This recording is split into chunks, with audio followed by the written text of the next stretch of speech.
Benjamin, hello and bravo. It's nice to see you. Hi, Ben. Thank you very much. It's great to meet you, the other BB, the other Ben B. 2BB. Look at us taking over the Met stage. Listen, bravo for the prologue in Act 1. It was just phenomenal. So tell us, as a proud French tenor, how does it feel to be singing one of the opera's great French roles on one of opera's great stages? I mean, this is really, for me, the greatest opera in the world, the biggest and the best crowd.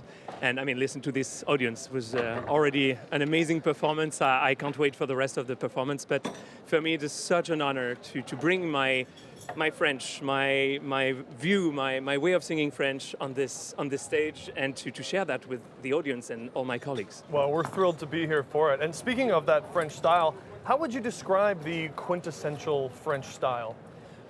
We all sing it differently. It's a matter of taste. It's a matter of how we want it to sound, and you just imagine it. You force it in your mind, and you just produce it, and you try to make it the best possible, of course, but the most clear for the audience. Even if people don't speak French, I think it's always nice to hear a text that is very clear. Certainly. I can tell you, when I've sung French, if there are two people giving French notes in the room, you get two different Exactly. That's the same feeling. Whether it's in Italian, in Russian, in French, it's always a great feeling to have these compliments. It's always a little bit different. So Hoffmann is not your typical lyric tenor role, to say the least. What do you think sets this role apart, and what is your take on the role that makes it unique for you? Well, Hoffmann is a bit of an anti-hero. He's not Romeo. He's not Desgrieux in Manon. He's not many of the roles that I sing that are real, pure romantic hero.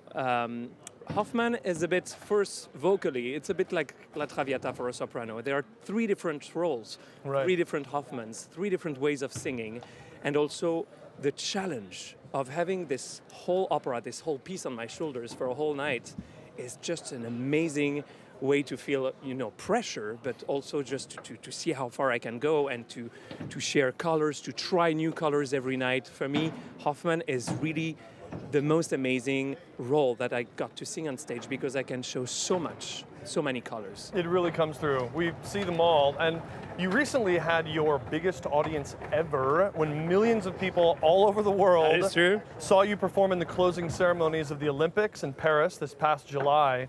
What was that like? Oh, that was, like nothing I guess I will never see and experience in my career, but who knows? I have to say it was very special to me to sing a few kilometers from where I was born, sing for my country, sing for my city, and for what I think are the most beautiful Olympic Games of the history. So for me I realized 2 minutes after getting out of stage, being on the pitch with all these athletes, wow, it happened. It was really magical. Did you meet Celine Dion? I didn't have the chance, but I met Tom Cruise. Oh, that's pretty good. That's not bad. Huh? That's pretty good. Well, Benjamin, it's been a great prologue and a first act so far. Thank you so much. We're really Thank you very looking much, forward to Ben. it. Thank you. Cheers.